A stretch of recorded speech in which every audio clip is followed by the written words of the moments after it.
I never really had any issues or doubts about my sexual performance until I was talking to my husband and we were talking about our childhoods and it came up. I asked him, "Have you ever watched porn?"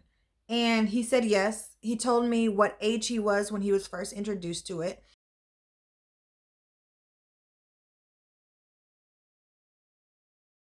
It made me a little self-conscious only because I felt like I was competing with a competitor that I didn't know, hadn't known that I was actually competing before that.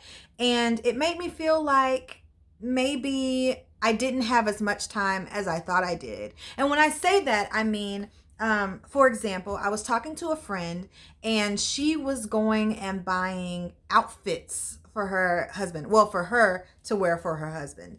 And she was like, "Yeah, you gotta keep things fresh and all this stuff." And I never thought about it. We were only a year and some change into our marriage, and I thought, I don't need to do any of that stuff yet. I'm still in the phase where I could kind of just be like, "Here I am to worship," right? And that would be the end of it. But uh, after getting off the phone with her, I started to think about it a lot, a lot, a lot.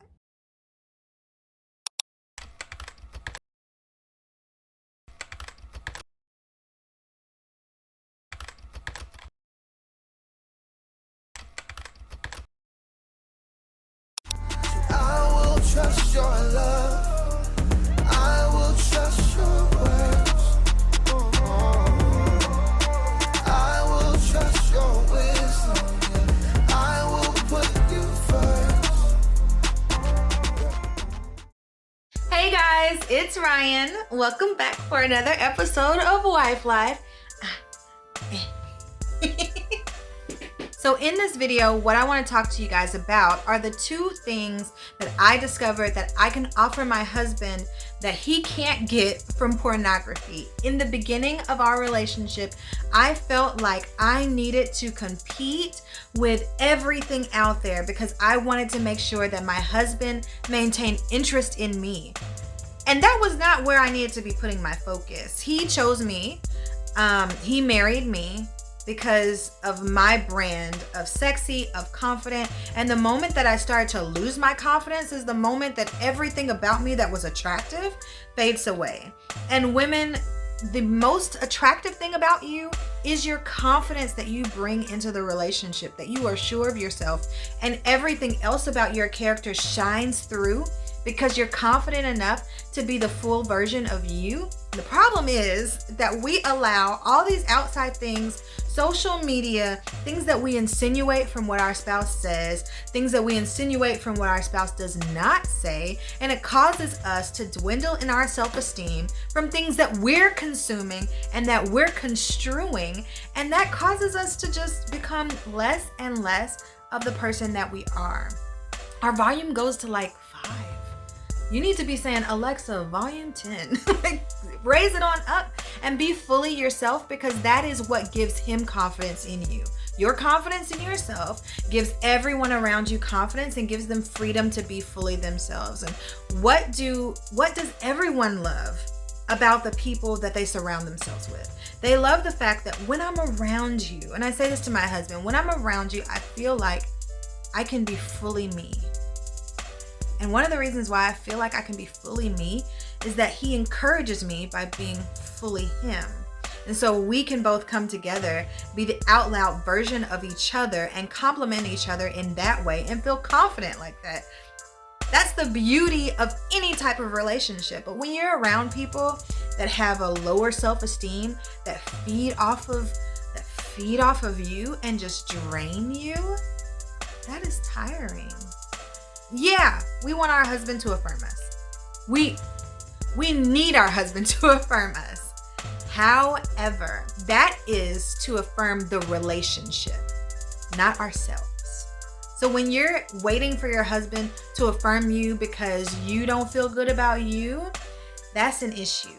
He can't do that. And we all know that have been in that situation that no matter what he says, he can't change your mind about you.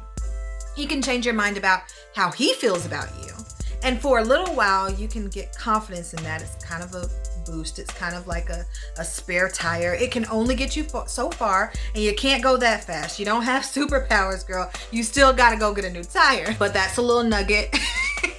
So yeah, so this video, I'm gonna tell you guys the 2 things that I discovered that I offer my husband that he couldn't get anywhere else sexually. So let's do it. The first thing that I can offer my husband is a human connection. You can't get that from the screen. I don't think I need to go any further than that. I think I can let that rest, right? But here's the thing that goes along with that. I can't be a corpse. Like, phoning it in is not a thing. You have to be present in the moment and have an actual connection with them. Aside from that, you have to still provide them with, or you should still provide them with, the same person that they married, despite everything that pulls you in opposite directions. If you've had kids, your mind changes, your body changes, everything changes, and a lot of things fall apart. They just do. You just be walking and stuff just stops working. I don't understand. But yeah, human connection. I'm gonna get further into stuff like that in the next video. We'll talk about it because we're really gonna get in deep. But yeah, that's it. The second thing that we offer our husband is what I would call the wife effect. We give our husbands love, respect, honor. Those are the things that are due him and that we give freely to them because they're amazing people. They're wonderful, right? You love him. You picked him. He is all of that for you.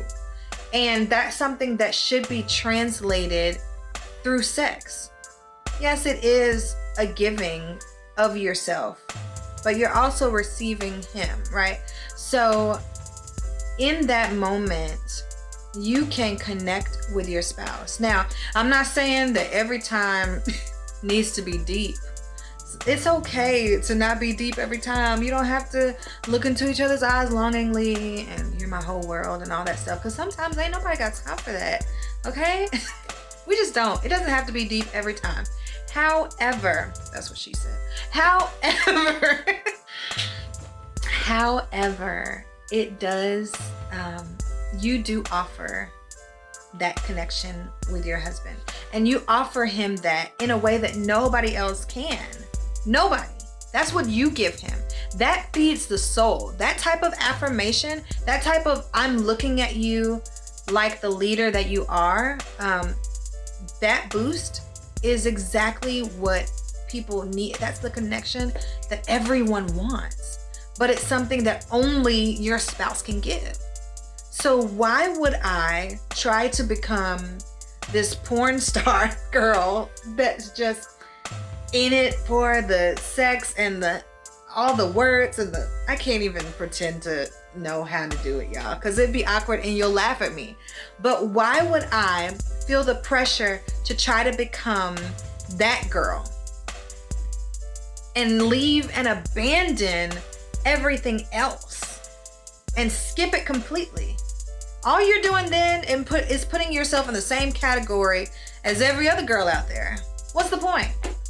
Why don't you just go find one of them? You're gonna be just like them, but this is what you can offer. So I had to tell myself to stop trying to compete with women that aren't real and to create scenarios that aren't true. Now, I'm not saying that foreplay ain't, do what you do and enjoy it. That's not what I'm saying. What I'm saying is that internally, don't feel like you have to become someone else, because what you're doing is killing inside the one thing that your husband needs and the one thing that tethers you together.